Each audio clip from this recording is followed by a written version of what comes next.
नमस्कार दोस्तों, स्वागत है आपका मेरे यूट्यूब चैनल पे। आज की हमारी कहानी है भिक्षा पात्र। कहानी शुरू करें इससे पहले यदि आप चैनल पर नए हैं तो चैनल को लाइक, शेयर, सब्सक्राइब करना ना भूलें। तो चलिए शुरू करते हैं आज की कहानी भिक्षा पात्र। पिछले 2-3 वर्ष वर्षा ठीक तरह से नहीं हुई थी। इस वर्ष तो वर्षा की एक बूंद भी नहीं बरसी थी। भयंकर सूखा पड़ा था। धरती का कलेजा फट गया था। उसमें जगह जगह दरारें पड़ गई थी। पेड़ पौधे सूख गए थे। पशु पक्षी प्यास से व्याकुल थे। पक्षियों का कलरव भी कम ही सुनाई पड़ता था।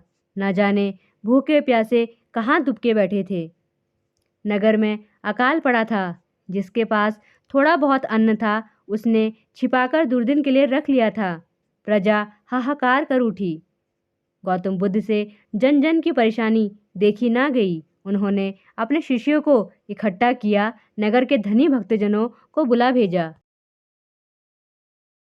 विनम्र स्वर में बुद्ध ने प्रश्न किया, प्रियजनों, बोलो, भूखी प्रजा को अन्न देने के लिए कौन कौन तैयार है?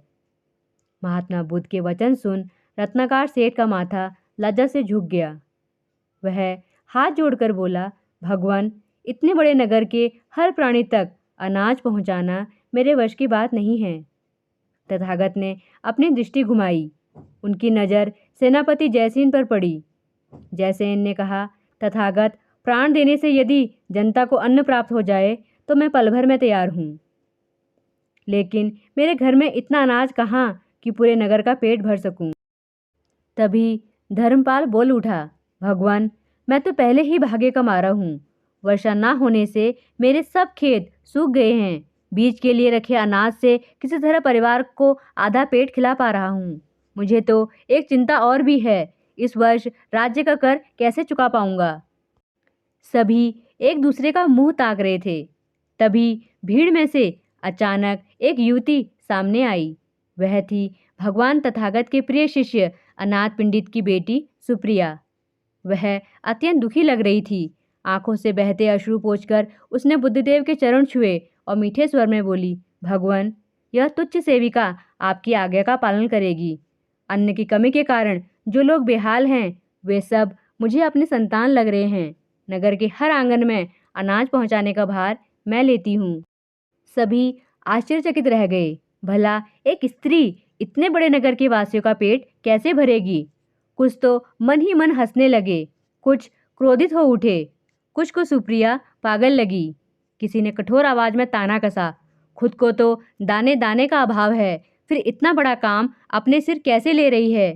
तेरे घर में क्या भंडार भरे पड़े हैं? हे प्रियजनों, आपकी दया के बल पर ही भगवान बुद्ध की आज्ञा पूरी होगी, मेरी शक्ति से नहीं। मेरा भंडार तो आप सबके घरों में भरा पड़ा है। आप दया करेंगे तो मेरा भिक्षा पात्र सदा भरा रहेगा। मैं बार बार आपके द्वार पर आऊँगी। आप जो कुछ भी देंगे वह भूखों को खिलाऊंगी।